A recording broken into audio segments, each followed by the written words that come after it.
from the regions. All of the talk of the independents in the House of Representatives, of course. Remember the independents in the Senate starting to feel a bit unwanted. Is Nick Xenophon? Look, I always feel the lovely, but I've been largely ignored. I think that they're busy dealing with the new paradigm with the lower house crossbenchers, and I think that's how it's going to be for the next 3 years. I suspect you'll find a way. Well, it's the same old paradigm in the Senate, isn't it, till July next year? That's true. Now, Julia Gillard, I think they've announced that she'll be moving into Lodge at midday. That'll no doubt be quite a media event. It's about, 3 months since she was first took over the role? Before, yeah. This is, apart from all the jokes that it took so long because Kevin left Fitch heads lying around the place, they had to find them first. Install some asbestos. There was a joke about, taking the asbestos out and wondering how long it took to Kevin to put it in. That's right. But this is a significant step towards this very vague amorphous thing called legitimacy. And also, it's going to be the subject of great scrutiny because she'll have the first bloke staying with her. So the first unmarried couple ever to reside in the Lodge, they'll be watched from dawn to dusk. I would think so, yes. Now, and Andrew Denton raised with Julia Gillard the question of the first moving into Kirribilli House, of course. That's already taken place. That took place this week. Last night was your first night at Kirribilli House. That's right. Did you jump on the beds?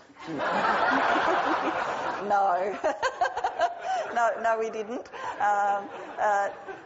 Tim this morning had a fight with the coffee machine, and the coffee machine may have won round one, but we'll keep working on it.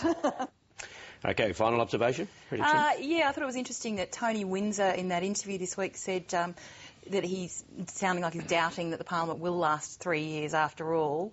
I think we might have a better idea at the end of this week how it's going to go, whether it is a sustainable situation or whether they might have to follow the AFL and have a rematch. Who will be the Deputy Speaker? Keep your eyes on the Nationals' Bruce Scott. He was a senior in the ranks, in those sort of ranks, in the last government, and he's a man who likes the job. Ryan? It's now clear, crystal clear, that the carbon capture and storage idea, which the government's pouring money into, can never be financially viable. But there's new technology that's starting to look good, which is about carbon capture and usage, where you turn the CO2 into something useful and like transport fuels, plastics, building materials and so forth, rather than try and dump it into the world's most expensive and complex garbage disposal scheme, which was the CCS. Well, the grand final edition of Offsiders is coming up this morning. I think it'll be the first in a series of grand final editions. And you'd hate that, I'm sure. To get you in the mood for that, we've taken a look at the performances of Julie and Julia at the North Melbourne breakfast yesterday. Thanks for watching. She came within an independent of becoming Deputy Prime Minister, the Honourable Julie Bishop.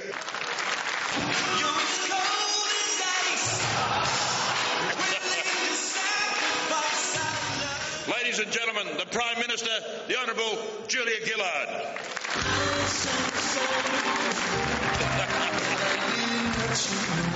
There's been a lot of talk lately of a new paradigm in federal politics. Just try applying it to Australia's other great contest, the grand final. At the first bounce, the players would all rush together for a group hug, and at the end of the game, the umpires, would grab the ball and kick an extra goal for the team that got the lowest score.